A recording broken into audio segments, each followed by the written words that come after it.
গাড়ি আছে।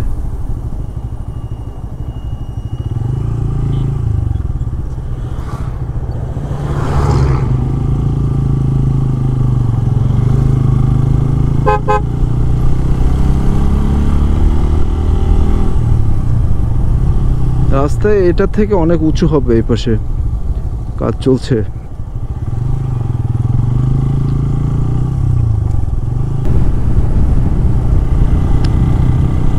নড়াইলের এই তুলারামপুর বাজার থেকে যশোরের দূরত্ব মাত্র 25 কিলোমিটার। চমৎকার রাস্তা, ডে বাই ডে রাস্তা খুবই ইমপ্রুভ করছে।